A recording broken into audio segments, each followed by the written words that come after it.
nagluluto ako ng adobong Bicol. It's adobong Tagalog. Pero since I'm a Bicolana, adobong Bicol na lang, di ba? Ano lang yan, suka at asin ang nilagay ko dyan. Oh. Tapos, yun lang, suka at asin lang. Nagtatagal siya ng 1 year. Kahit hindi mo siya ilagay sa ref. Pero dapat yung paglalagyan mo, walang kahit kunting tubig. Kasi pag may tubig, masisira talaga siya. Tapos kailangan, bago mo siya takpan, talagang ang ano niya, ang takip ay dapat malamig na siya. Kasi, ang tendency niyan, magmo-moist. Pag nag-moist siya, syempre masisira talaga siya. Ito yung pagkain na dinala ko dati nung pumunta ko ng Arab country. Inilagay ko siya sa aking luggage. Kasi syempre bawal ipasok yun, di ba? Ang ginawa ko is nag-adobo ako ng ganito, 1 kilo. Tapos, 1 year ko siyang bago na ubos. Kasi syempre, pag nag-craving ako ng baboy, iniisa-isa ko. Dito naman hindi bawal yung baboy. Kaya okay lang. Ayan. Medyo maalat siya ng konti kasi nga yung oil niyan gagawa kong pang ng kanin, pang sangan sa kanin. Yan lang. Take note ha, kahit hindi nyo po yan ilagay sa ref, nagtatagal siya ng 1 year ang buhay niya. Basta walang tubig yung paglalagyan nyo at kailangan tuyong-tuyo yung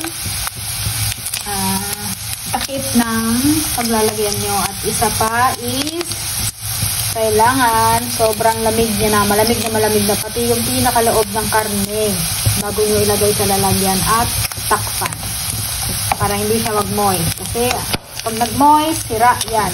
Nagtatagal naman ng ilang buwan pero mabilis masira. Tapos kapag kukuha kayo pa isa-isa, 2, 3, kailangan yung kutsara is permanent na siya sa loob.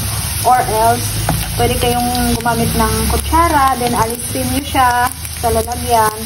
And dapat tuyong-tuyo yung kutsara. Patuyuin nyo ng tissue paper. Ayan na. Ano na yan? Tawag nun? Crispy. Crunchy yan. Tapos, hindi nawawala ang pagka-crunchy niya kahit sobrang tagal na yan.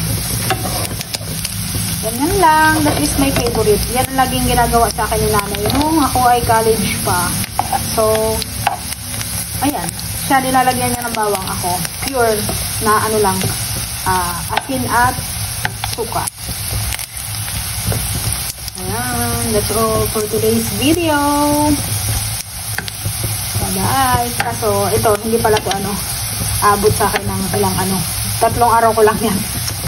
May karne naman ditong baboy, kaya it's okay. Kahit araw-araw ako magluto.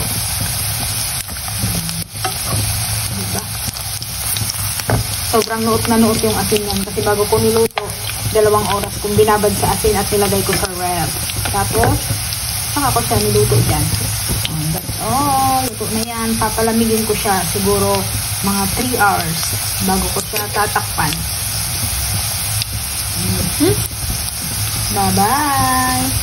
Ayan na nga. Nilagay ko na po siya sa Tupperware. Take note, kung gagawa kayo ng ganito, dapat yung mataba. Kasi para mas maraming mantika. Dapat nanonood siya sa mantika, yung lubog na lubog, para hindi po siya masira agad. Kung gusto nyong patagalin ang karne. That's all for today's video. Bye-bye!